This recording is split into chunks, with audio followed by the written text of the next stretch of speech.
Hey guys, tonight we step into the misty streets of Victorian London, where the sun has barely yawned over the Thames, and the cobblestones glisten with last night's drizzle. You trudge along, coat collar up, scarf tucked tight, feeling the chill bite at your ears as a horse-drawn cart rattles past. Imagine the faint smell of coal smoke weaving through the air, mingling with the early aroma of freshly baked bread. You probably won't survive this morning as gracefully as our postman did, but somehow, in those days, it was all part of the routine. So, before you get comfortable, take a moment to like the video and subscribe, but only if you genuinely enjoy what I do here. And hey, drop your location and local time below. I'm curious which part of the globe you're sharing this early morning vibe with. Now, dim the lights, maybe turn on a fan for that soft background hum, and let's ease into tonight's journey together. The moment you step outside, you realize that Victorian postmen weren't just delivering letters, they were marching marathons before breakfast. Picture yourself with boots laced tightly, leather satchel pressing against your shoulder,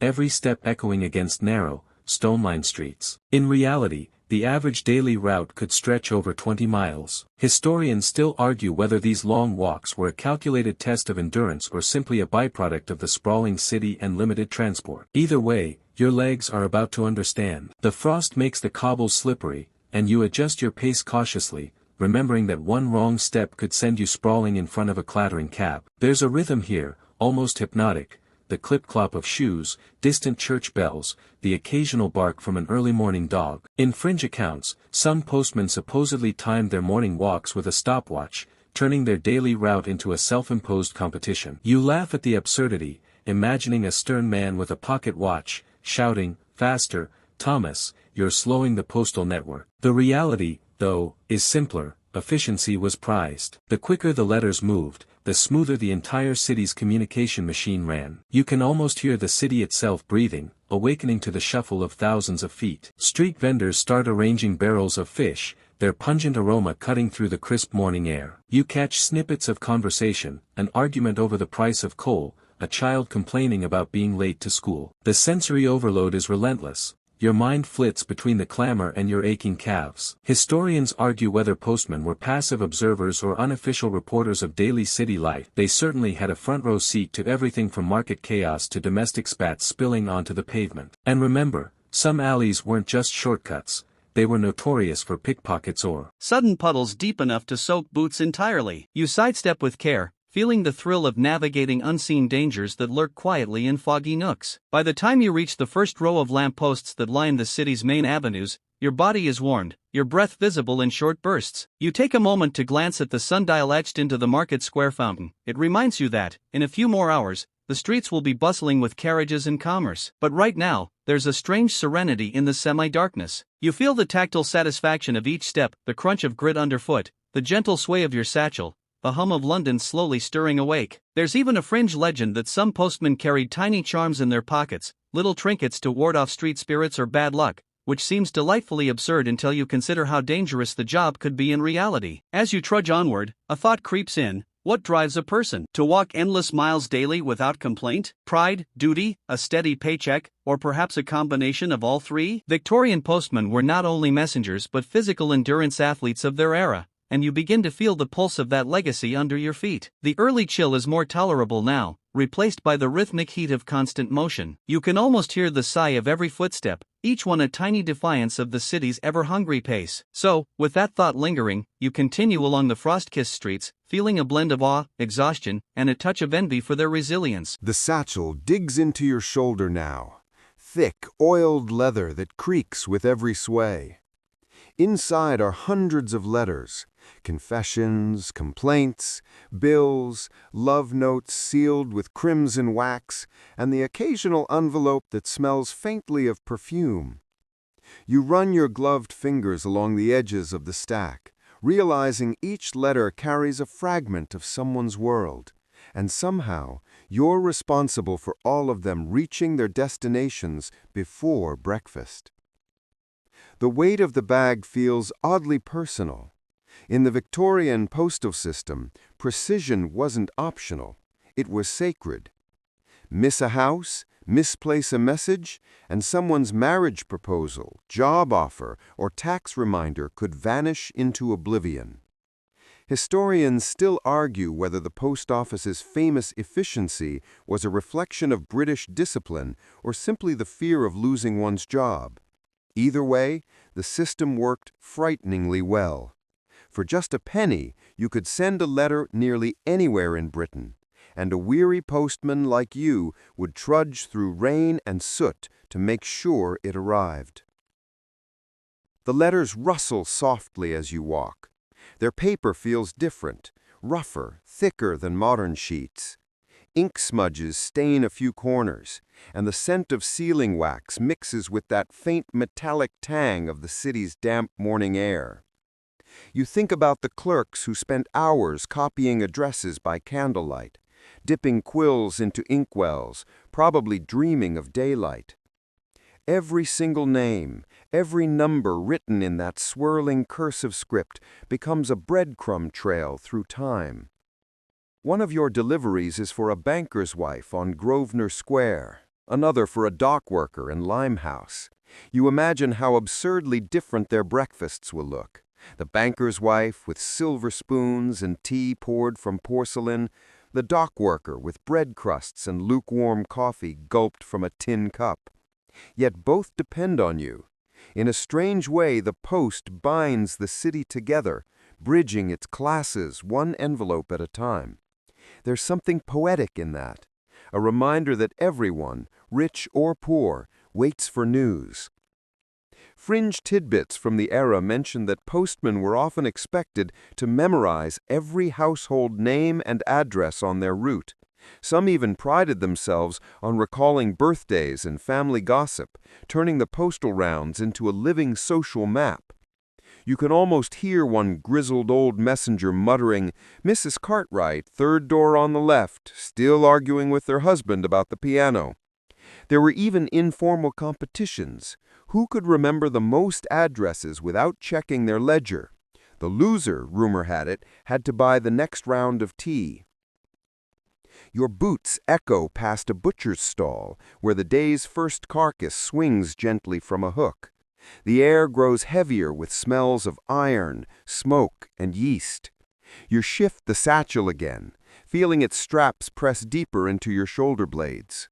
Somewhere behind you, another postman whistles, off-key but persistent. The tune blends with the soft hiss of steam rising from a bakery vent. The city feels alive now, and you are a vein through which its lifeblood flows, ink, paper, and anticipation. Historians still debate whether postmen were genuinely respected or merely tolerated. Some accounts suggest that London's elite saw them as invisible, essential yet beneath notice. Others paint them as folk heroes, symbols of reliability in an age of chaos. You lean toward the latter. It's comforting to think of yourself as part of something noble, even if your boots are soaked and your fingers numb. Halfway through your round, you pause at a public fountain to rest. Water trickles lazily, and you can see your reflection, a tired face under a peaked cap, eyes ringed with exhaustion, but strangely proud. You take a deep breath, taste the metallic tang of fog, and smile faintly. There's beauty in this monotony, you realize. Every folded letter is a story waiting to be told, and every step you take writes you deeper into the city's unwritten diary. A carriage rattles past, its wheels splashing through a shallow puddle, and you instinctively shield your bag. The mail must not get wet, ever. The post office handbook was clear. Even a single ruined letter could mean disciplinary action, or worse, dismissal. There's an odd comfort in the strictness. It keeps chaos at bay. Some fringe reports mention that postmen often used makeshift covers of waxed cloth or even oil-soaked newspaper to protect their letters when the rain caught them off guard. You imagine wrapping your satchel like a fragile child in a world that never stops dripping. There's a strange tenderness in that. You keep walking, rhythm restored. The satchel sways with you like an old friend. The streets unfold like parchment, and each knock on a door feels like punctuation in a story too vast to read all at once. And even as fatigue hums low in your legs, there's a quiet satisfaction that no modern comfort can quite replace. The feeling that you, alone, are connecting a city one letter at a time. The fog thickens as you turn down a narrow lane, your footsteps muffled by the damp air. The lamplighter must have missed this street. Only a faint orange glow from a distant window guides your way. You tighten your coat and lift your satchel higher, breathing in the cold, wet scent of soot and clay. This is the heart of Victorian London's labyrinth, where streets twist like veins, and even the locals sometimes lose their bearings. You trudge onward, guided by instinct, habit, and perhaps a faint prayer that you don't end up in the river by mistake. Postmen were famous for knowing the city better than cab drivers. Some could walk entire districts blindfolded, guided purely by muscle memory.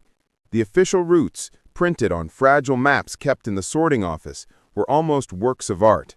Lines looping and curling across the metropolis like veins on an old hand.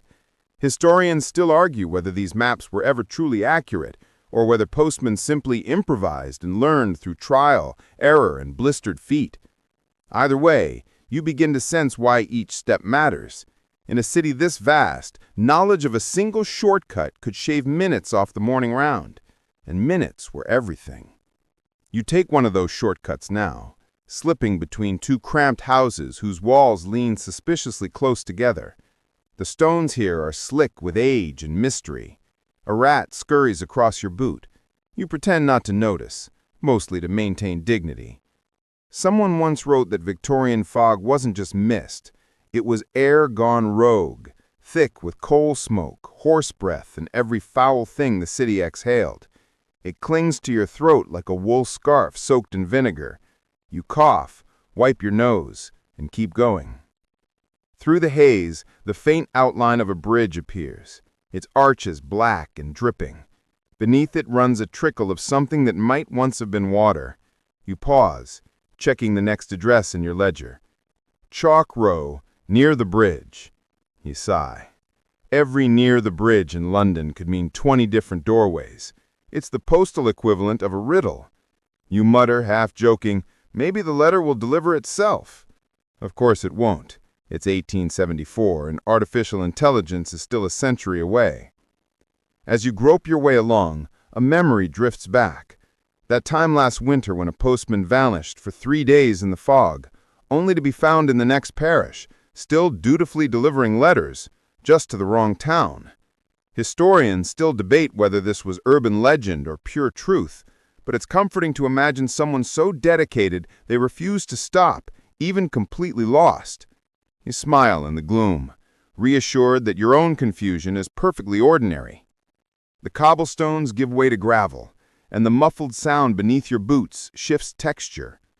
The road opens briefly into a courtyard where a sleepy milkman tips his cap to you. His cart smells faintly of hay and warm cream. Somewhere a clock strikes 5. The world feels suspended between dream and duty, the kind of hour where ghosts might clock in for their shifts. There's a quirky tidbit about this hour, too.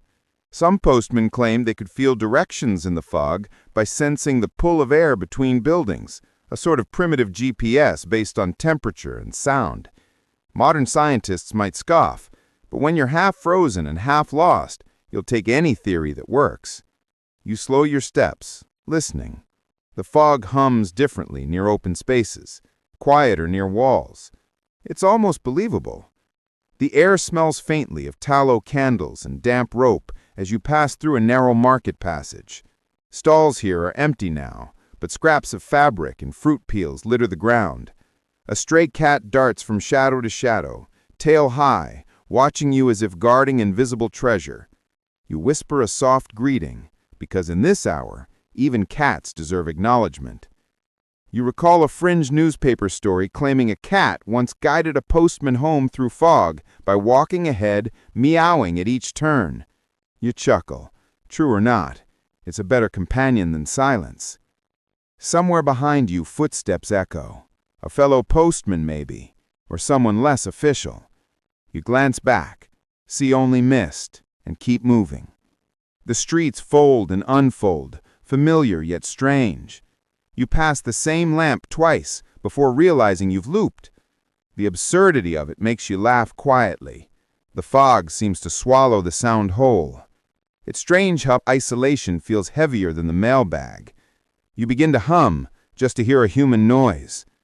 By the time you emerge onto a wider road, the world feels solid again. The fog thins, replaced by the faint blue glow of approaching dawn. You exhale in relief, your breath steaming like a signal flare to the waking city. Somewhere ahead, a bakery's first batch of bread fills the air with sweetness, and the promise of warmth feels like salvation. Your boots are soaked, your shoulders ache, but you've conquered another maze. The city stretches endlessly before you. Miles of alleys, bridges, and memories waiting to be revisited. You smile wearily and keep walking, because that's what Victorian postmen did. They kept walking, no matter what the city threw at them. And as you fade into the lightning fog, you wonder quietly if the streets remember you as well as you remember them. By the time you've shaken off the fog and found your footing again, London has properly awakened, and with it comes chaos.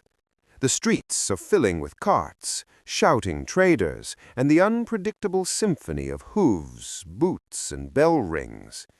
You take a deep breath, clutch your satchel tighter, and continue. The morning route isn't just about distance, it's about survival.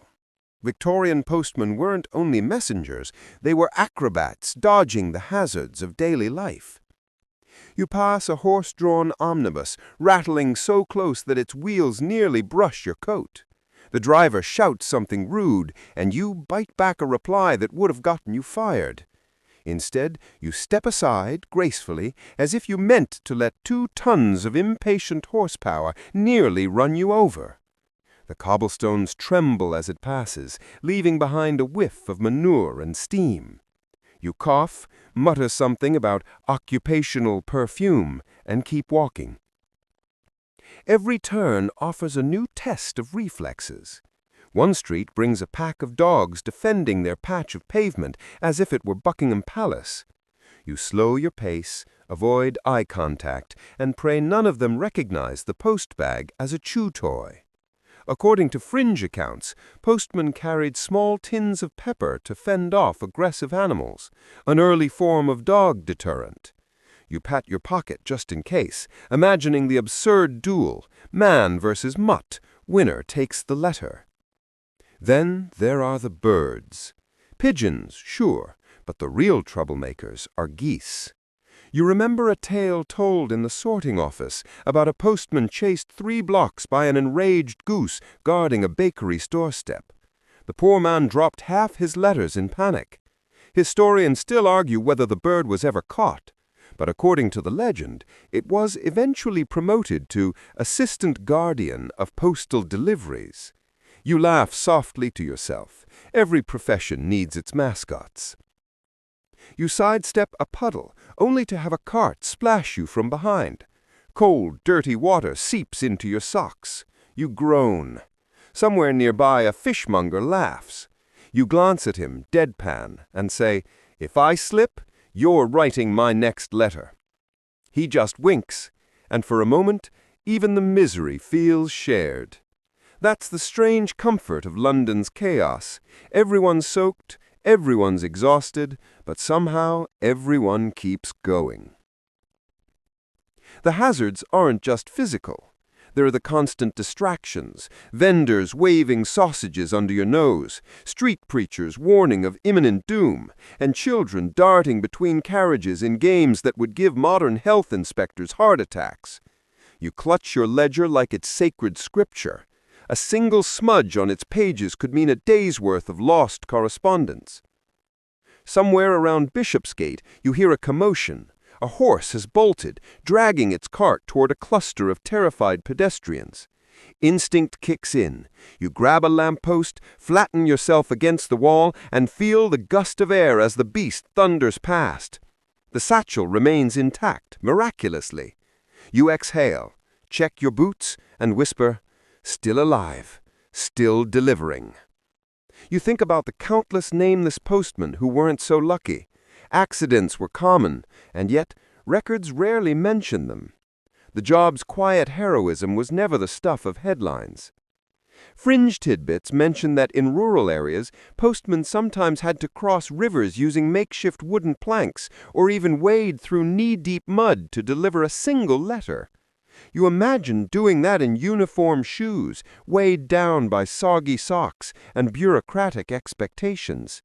It's almost heroic in a tragic way. Historians still debate whether the post office provided extra pay for hazardous routes, but most agree it didn't. The reward was simply keeping your job. A gust of wind snatches your cap and sends it tumbling down the street. You chase after it, half laughing, half cursing, dodging a fruit cart along the way. When you finally catch it, you notice a small boy clapping for you from a doorway. "Good run, mister," he calls. You give him a mock bow, placing the cap back on your head. "All in a day's delivery." And he grins as though you've just performed a magic trick. Moments like this keep you sane. The brief exchanges, the laughter shared over absurdity.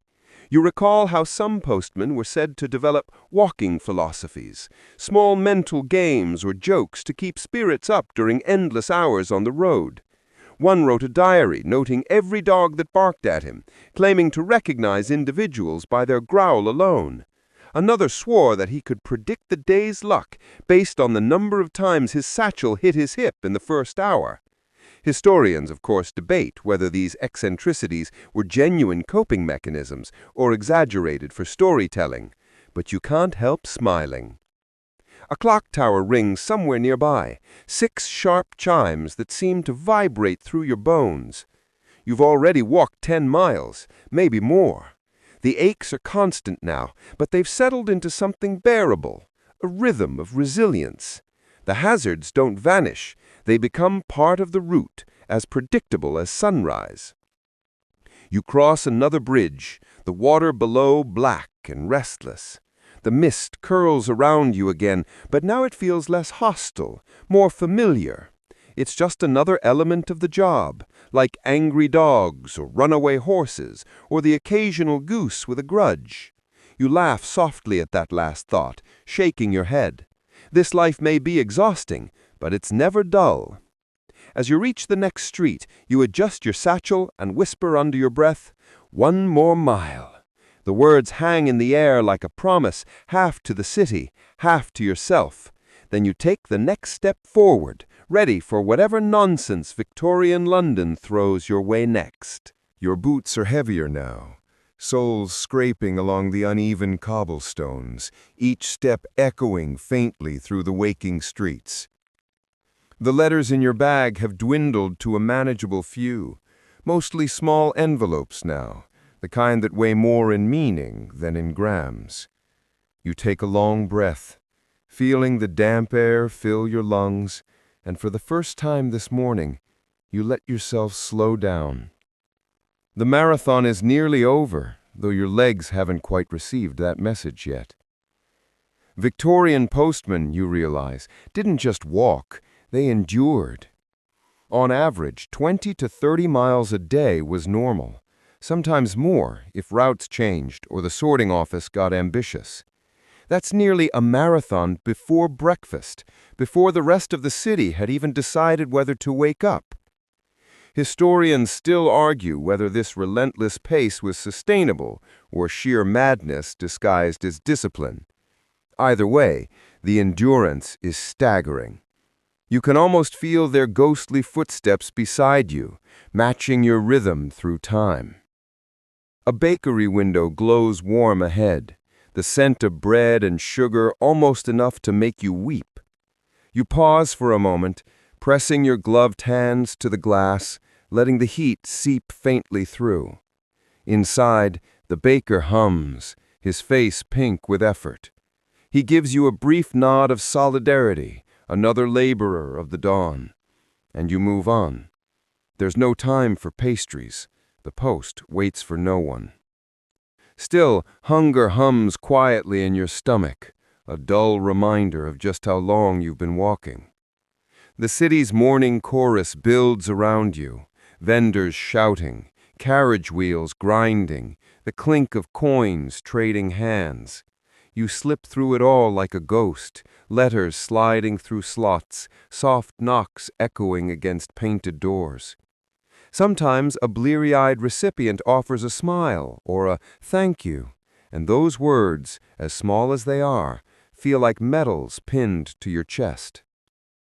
Then there are the others, the ones who barely glance up, who snatch their mail as if it's an annoyance rather than a connection to the wider world. You shrug. Even then there's a strange satisfaction. You're invisible, yes, but essential.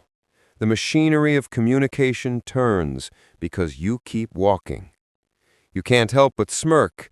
If only they knew how many miles their morning letter had walked to find them.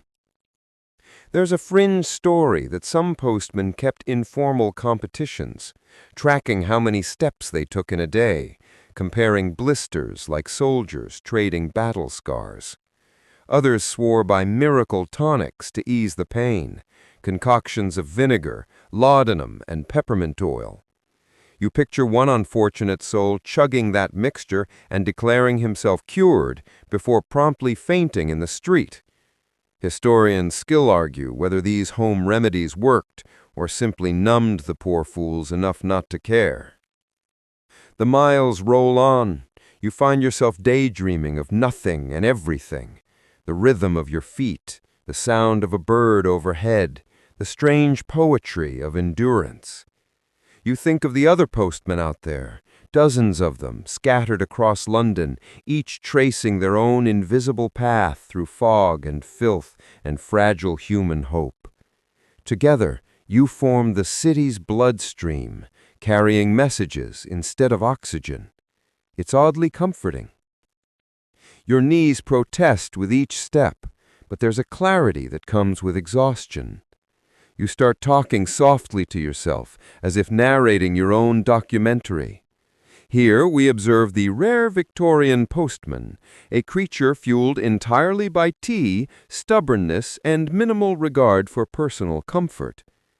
The absurdity makes you laugh out loud. The sound startles a cat, which darts into an alley with a disgusted flick of its tail.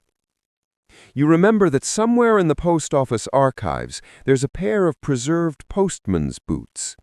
Their soles are worn smooth, almost translucent from use.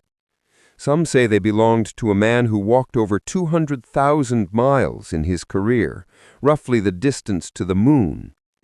Historians still debate whether that number is accurate, but as your own boots ache and your toes throb, it doesn't feel impossible. You realize you're walking inside that same legacy, step by step. Finally, as dawn melts into full daylight, you reach the last house, a small terrace near the river, its windows fogged with morning condensation. You slide the final envelope through the slot and hear it land softly on the other side. Just paper and ink, yes, but also a heartbeat of the age, carried across miles of mud and mist. You straighten up, roll your shoulders, and exhale. The city hums around you, indifferent and eternal. You think about what waits next.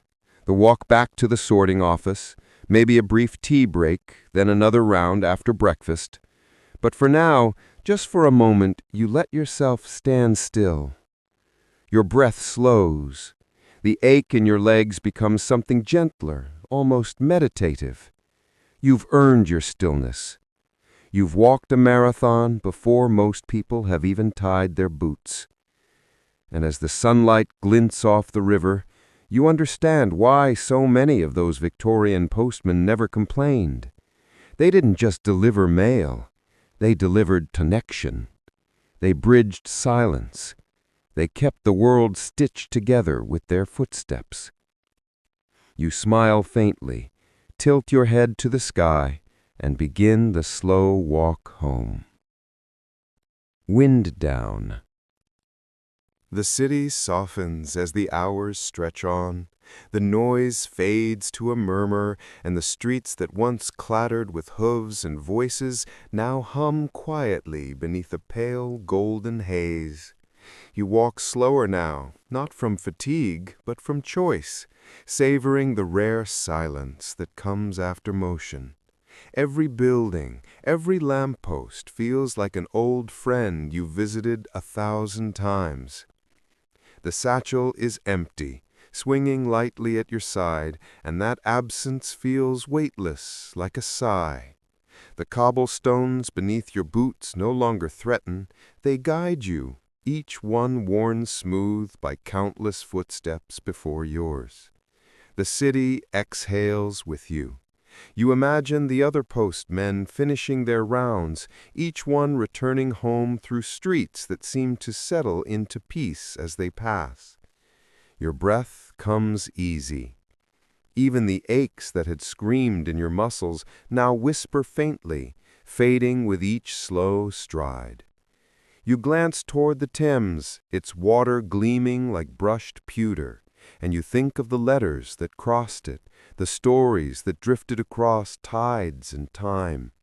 Somewhere a door opens and laughter spills into the air. You smile without meaning to. The work is done for now.